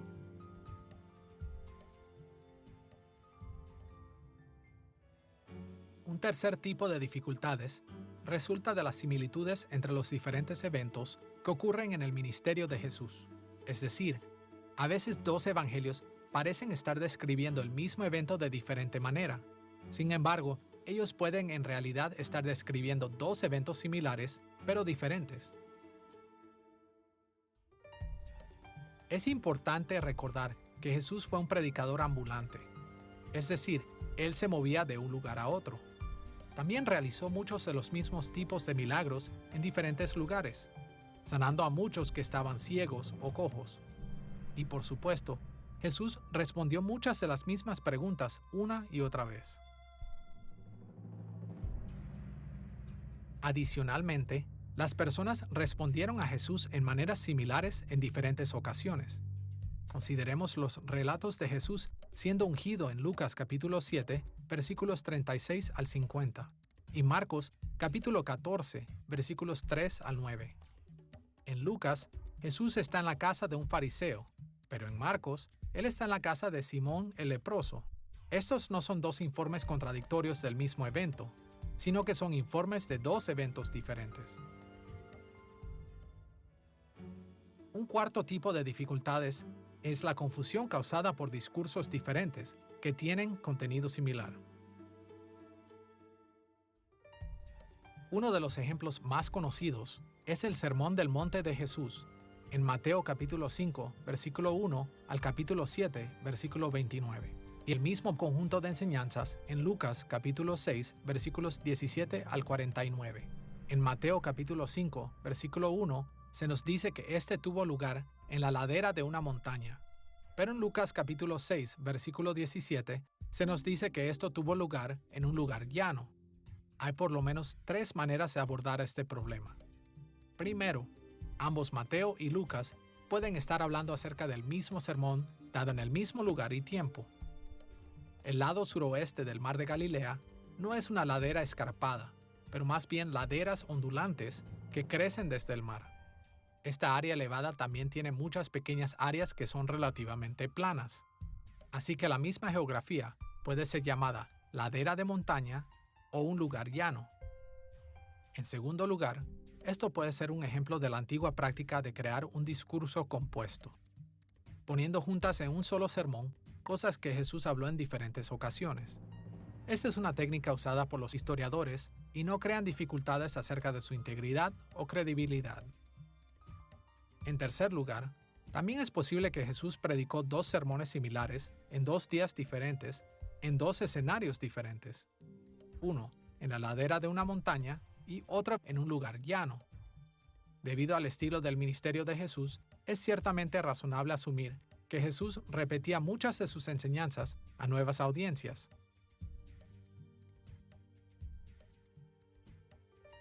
Al observar cómo las diferencias en los evangelios pueden ser armonizadas, podemos estar seguros que su testimonio de la vida y ministerio de Jesús es verdad.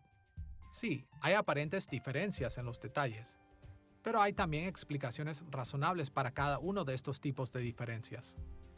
Y cuando descubrimos que Jesús enseñó las mismas cosas en diferentes ocasiones, podemos ver la consistencia de su mensaje y ministerio y encontrar una variedad de formas para aplicar sus enseñanzas a nuestras vidas. Comenzamos observando las variedades entre los 4 evangelios, analizando las aparentes dificultades en los textos. Ahora, estamos listos para continuar observando la variedad de los evangelios, explorando sus énfasis distintivos. Debido a que los evangelios fueron escritos por un único autor, quien trajo su propia perspectiva a la vida y ministerio de Jesús, hay diferencias entre los 4 evangelios. Conociendo que cada uno de los 4 evangelios han sido inspirados por el Espíritu Santo, estamos seguros de que cada relato está libre de error y no contradice a los otros. Pero eso no significa que no haya diferencias. El Espíritu Santo usó las personalidades y situaciones ministeriales de los autores para dar forma a esas diferencias. Por lo tanto, si queremos ser bendecidos en todas las maneras en las que el Espíritu Santo nos quiere bendecir, debemos tomar en cuenta los enfoques individuales de los evangelios. En muchas circunstancias, Vemos que diferentes personas hablan de la misma verdad de diferentes maneras. Cualquiera que haya visto a niños jugando sabe que un evento puede tener diferentes interpretaciones compatibles. Cada niño tiene su propia perspectiva en los juegos que juegan. Solo escuchando a cada uno de ellos hablar acerca de los juegos, podríamos tener una idea completa de lo que realmente está pasando. Uno puede ser muy entusiasta acerca de los colores de los juguetes. Otro puede estar más interesado en describir los sonidos que ellos hacen. Otro puede estar corriendo alrededor emocionado mientras que explica. Estas diferentes perspectivas no se contradicen unas a otras, pero sí indica que cada niño encontró ciertas partes de los juegos más interesantes que otras. De manera similar, cada interés de los escritores está reflejado en sus relatos de la historia del Evangelio. No hay dos que se vean exactamente iguales. Todas las historias del Evangelio describen al mismo Jesús, pero ellos hablan acerca de él de maneras diferentes y resaltan diferentes aspectos de su ministerio. Tenemos 4 evangelios, pero solo un Jesús. ¿Qué deberíamos hacer con eso? Bueno, primero que todo es el entendimiento de los primeros cristianos para reconocer que Jesús era una figura histórica demasiado compleja para ser comprendida en un retrato. Los evangelios son como retratos y Jesús es reconocible en los 4 evangelios canónicos, pero al mismo tiempo toman diferentes ángulos de los incidentes en el carácter de Jesús en distintas formas. Les voy a dar un ejemplo. En el Evangelio de Juan, básicamente no tenemos parábolas ni exorcismos. En el Evangelio de Marcos, Jesús es caracterizado por parábolas y el milagro más frecuente en su primera parte es el exorcismo. Bueno, estos son diferentes retratos y manifestaciones del mismo Jesús, y cada escritor del Evangelio tiene un punto de vista diferente acerca de Jesús. No en el sentido de que uno piensa que Él es el Cristo y otro piensa que no lo es, pero sí en que tienen diferentes énfasis acerca de cómo revelar que Jesús era el Mesías judío y al mismo tiempo el Salvador del mundo. Ellos se sentían libres y tenían la libertad bajo la inspiración de enfatizar diferentes aspectos y diferentes partes del ministerio de Jesús y diferentes maneras de enmarcar la pregunta y dar respuestas. Hay muchos temas distintivos en los evangelios, pero en esta lección de introducción nos enfocaremos en la manera en la que cada evangelio responde 2 preguntas. ¿Quién es Jesús?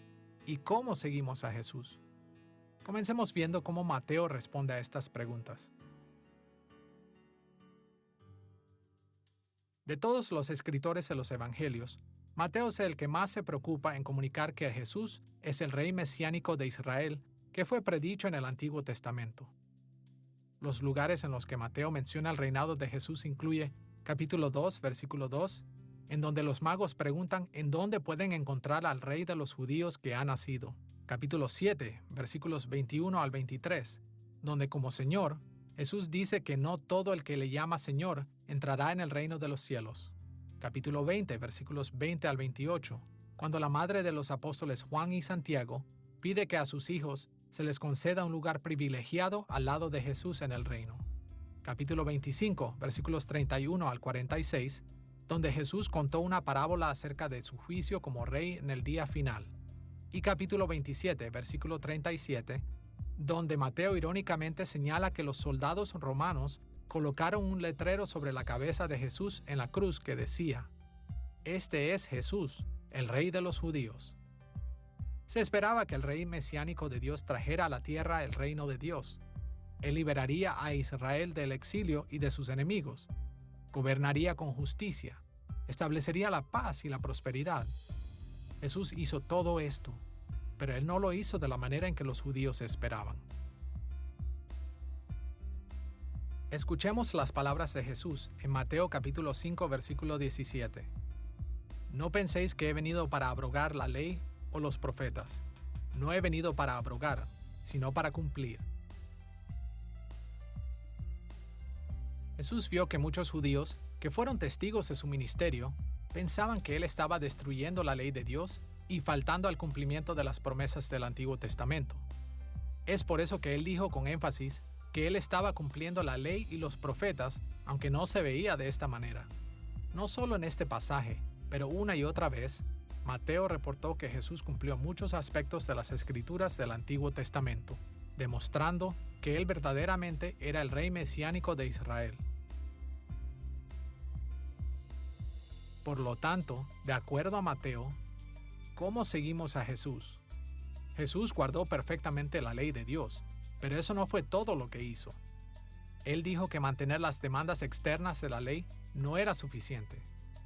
Dios siempre ha requerido que los ciudadanos de su reino le obedezcan con todo el corazón. La buena noticia del Evangelio es que el reino ha venido, trayendo perdón y salvación al pueblo de Dios, y dándonos nuevos corazones obedientes. Y estos corazones, al ser cambiados, nos dan el poder y la motivación para seguir a Jesús con una obediencia amorosa, agradecida y alegre. Cuando hablamos de obedecer a Jesús con el corazón, estamos usando un término que realmente lo abarca todo. Yo enseño a mi gente que es de la cabeza hacia el corazón y hacia la mano. Es la forma en la que tenemos que obedecerlo y amarlo. La cabeza sería la sede de la imaginación, de la mente, y se supone que amamos a Dios con toda nuestra mente, con todo nuestro afecto, con nuestras manos y pies. Así que el corazón no es solo algo en nuestro pecho que está latiendo, sino que lo abarca todo. ¿Amamos a Dios exteriormente? En realidad lo hacemos. Con nuestras inclinaciones amamos a Dios. Y yo creo que la palabra corazón apunta a todo. Ahora que hemos visto cómo el Evangelio de Mateo responde nuestras dos preguntas, exploraremos qué tiene que decir Marcos. Primero, de acuerdo a Marcos, ¿quién es Jesús? A través de su relato, Marcos enfatizó que Jesús fue el sufrido Hijo de Dios, quien conquistó a los enemigos de su pueblo. Marcos registró muchos casos de los milagros de Jesús, mostrando su poder sobre las fuerzas del mal. A pesar de que el Evangelio de Marcos es mucho más pequeño que los Evangelios de Mateo y Lucas, registra muchos milagros, 18 en total. Este Evangelio muestra que Jesús fue el conquistador y sufrido Hijo de Dios. Solo en el primer capítulo, Juan el Bautista profetizó la venida de Jesús, y entonces Jesús comenzó su ministerio público. Él fue bautizado, fue tentado en el desierto, llamó a sus primeros discípulos, expulsó espíritus malos y sanó a mucha gente de diferentes enfermedades. Al echar un breve vistazo, podemos ver que esta narración llena de acción nos muestra que Jesús era el poderoso conquistador de los enemigos del reino de Dios. Una lectura más atenta muestra que Marcos lo presenta como el sufrido Hijo de Dios desde el inicio de su ministerio. Por ejemplo, en Marcos capítulo 1, versículos 12 y 13, leemos este relato tras el bautismo de Jesús. Y luego el Espíritu le impulsó al desierto, y estuvo allí en el desierto 40 días, y era tentado por Satanás, y estaba con las fieras, y los ángeles le servían. Jesús sufrió el violento ataque de Satanás desde el primer momento de su ministerio público. Y esta imagen de Jesús como el siervo sufriente que soportó la persecución y el rechazo continuó creciendo durante el Evangelio de Marcos. Entonces, ¿cómo dice Marcos que debemos seguir a Jesús, el sufrido conquistador? Por un lado, el Evangelio de Marcos no endulza la vida cristiana. Aquí vemos el discipulado como un difícil y frustrante proceso en el que no solo se sufre, sino en el que también se cometen errores y fallas. De hecho, un rasgo distintivo del Evangelio de Marcos es la frecuencia con la que los discípulos de Jesús fallan en entender o responder en fe. En Marcos capítulo 4, versículo 40, Jesús se preguntó si sus discípulos tenían una fe total. En el capítulo 6, versículo 52, los discípulos tenían sus corazones endurecidos. En el capítulo 7, versículo 18, Jesús acusó a sus discípulos de ser sin entendimiento, porque ellos no entendían sus enseñanzas. En el capítulo 9, versículo 18, los discípulos fueron incapaces de sacar un espíritu malo. En el capítulo 9, versículos 38 al 41, los discípulos erróneamente trataron de detener a un exorcista porque ellos no lo conocían. Y en el transcurso del capítulo 14, uno de los discípulos traicionó a Jesús con las autoridades. Uno negó toda relación con Jesús y el resto lo abandonó.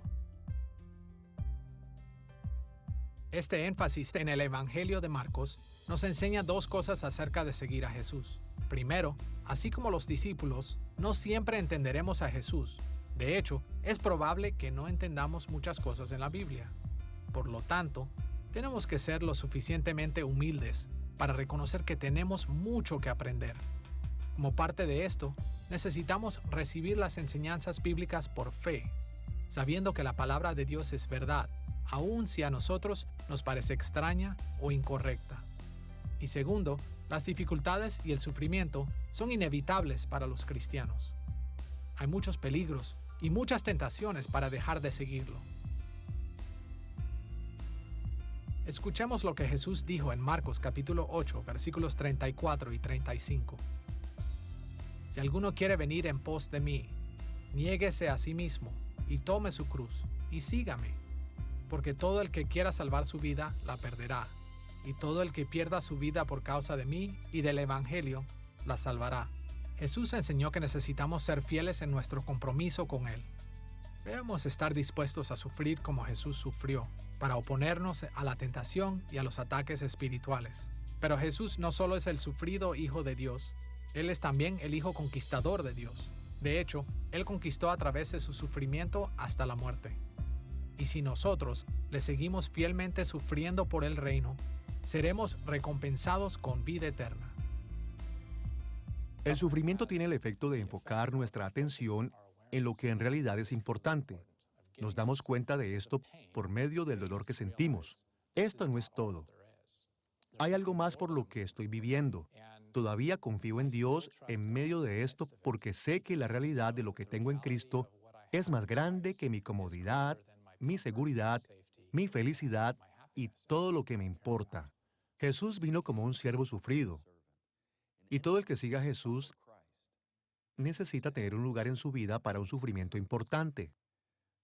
Esto es en gran parte quién es Jesús. Cuando venimos a este mundo lleno de sufrimiento, si vamos a ser parte del ministerio de Cristo, necesitamos tener un lugar para el sufrimiento en nuestras vidas. No solo nuestro propio sufrimiento, sino el sufrimiento de otras personas con las que en realidad nos afligimos, invitando sus sufrimientos a nuestras vidas también, y nos convertimos en parte de eso y ministros en ese contexto. Y cuando entramos en este mundo con una categoría para el sufrimiento y reconociendo que es uno de los principales caminos por los que Dios quiere que ministremos cuando seguimos a Cristo, estamos comenzando a entender el corazón de Dios. Y entonces, Dios nos perfecciona. Este sufrimiento produce carácter, produce esperanza, produce perseverancia.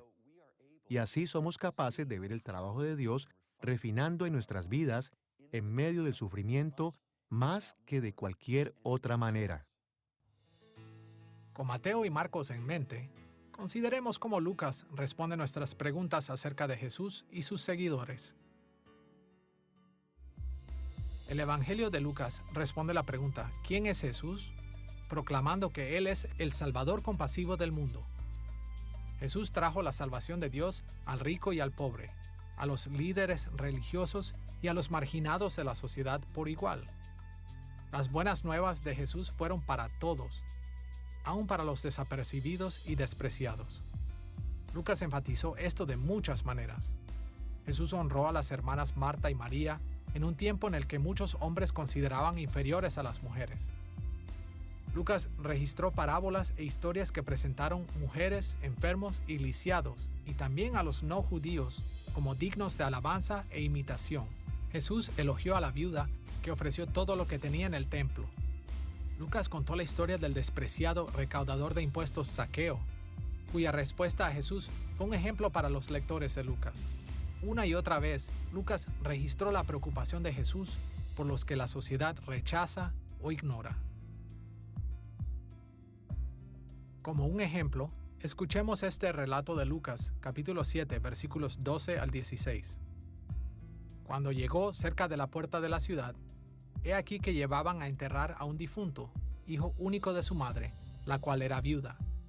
Y cuando el Señor la vio, se compadeció de ella y le dijo, no llores.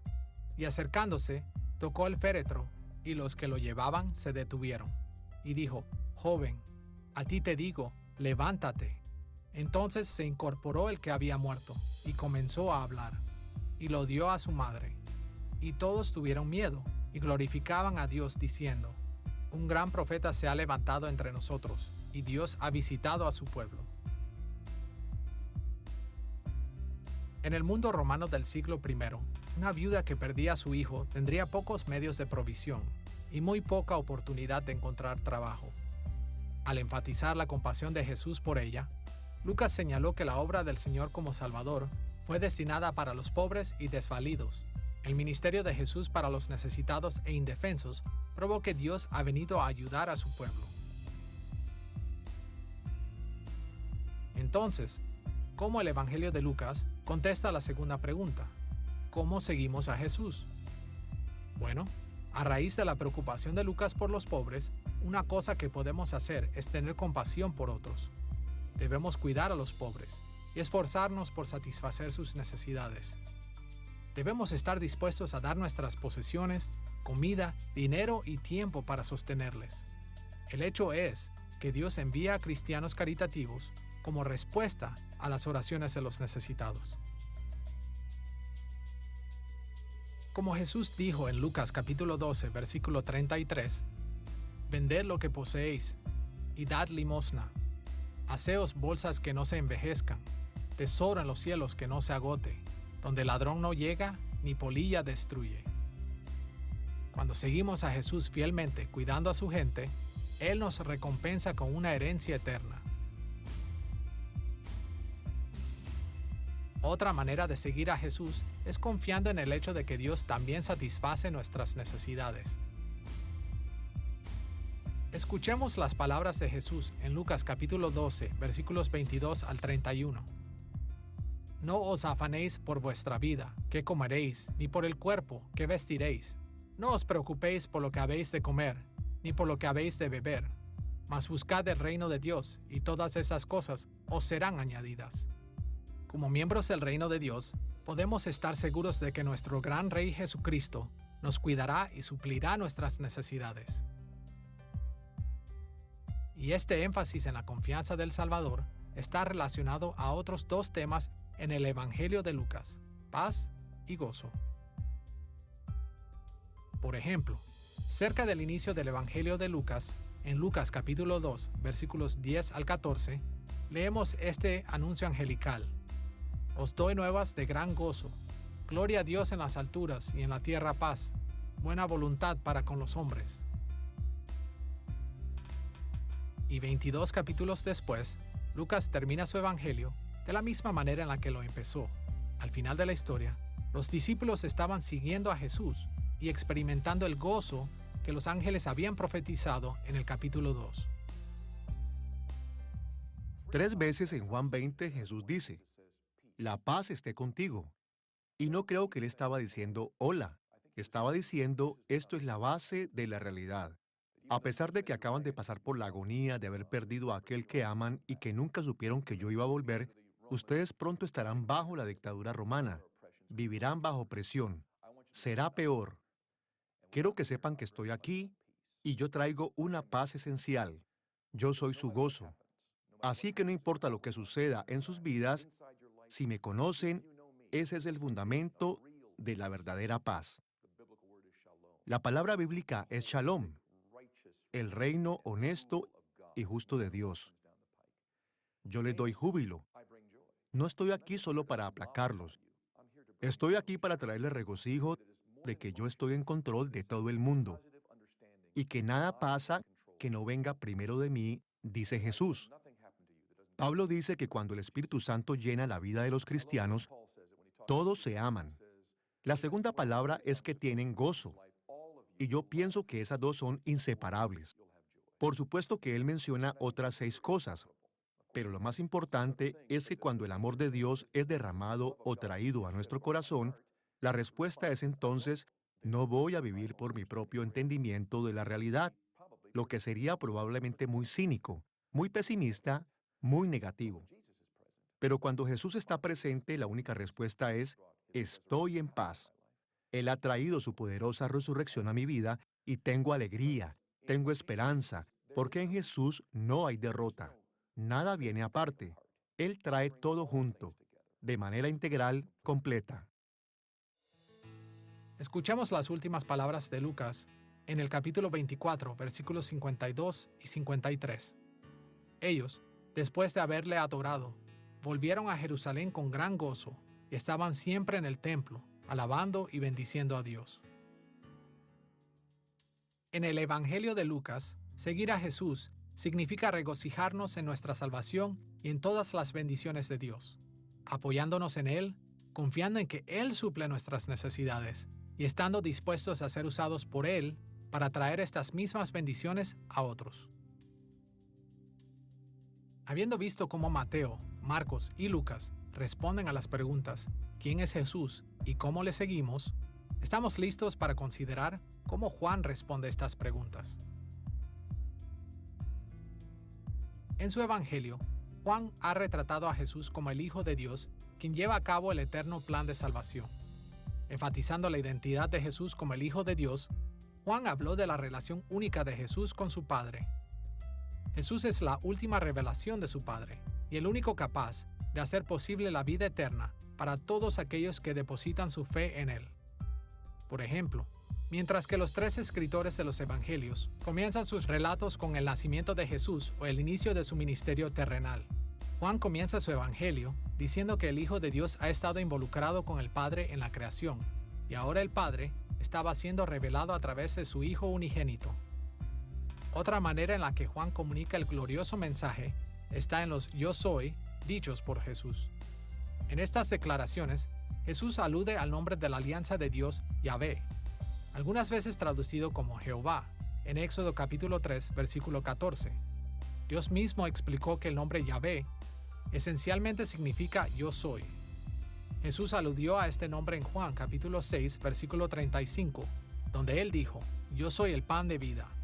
También encontramos esto en el capítulo 8, versículo 12 y capítulo 9, versículo 5, en la frase, yo soy la luz del mundo. Y en el capítulo 10, versículos 7 y 9, leemos, yo soy la puerta. En el capítulo 11, versículo 25, está, yo soy la resurrección y la vida. En el capítulo 14, versículo 6, está, yo soy el camino, la verdad y la vida. En el capítulo 15, versículo 1, encontramos, yo soy la vid verdadera. Y en el capítulo 8, versículo 58, Jesús hizo el anuncio culminante, yo soy.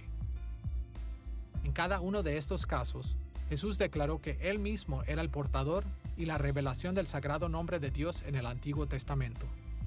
El lugar de Jesús en el centro del plan eterno de salvación de Dios es particularmente evidente en su oración eclesiástica en Juan capítulo 17. Escuchemos lo que Jesús oró en Juan capítulo 17, versículo 24. Padre, aquellos que me has dado, quiero que donde yo estoy, también ellos estén conmigo, para que vean mi gloria que me has dado, porque me has amado desde antes de la fundación del mundo. Jesús vinculó la salvación de sus seguidores al amor que el Padre tenía por el Hijo antes de la creación. Su punto fue que nuestra salvación es una demostración del amor del Padre por Jesús. Por lo tanto, si Juan retrata a Jesús como el Hijo de Dios, que lleva a cabo el plan eterno de salvación, ¿cómo responde el Evangelio de Juan nuestra segunda pregunta? ¿Cómo seguimos a Jesús? En el Evangelio de Juan, la manera principal en la que seguimos a Jesús es siendo amados por Dios y mostrando el mismo amor unos a otros. Jesús estableció este modelo que nosotros podemos seguir en varias maneras. Por ejemplo, vemos en Juan capítulo 17, versículos 23 y 26, donde Jesús habló del amor del Padre por su Hijo.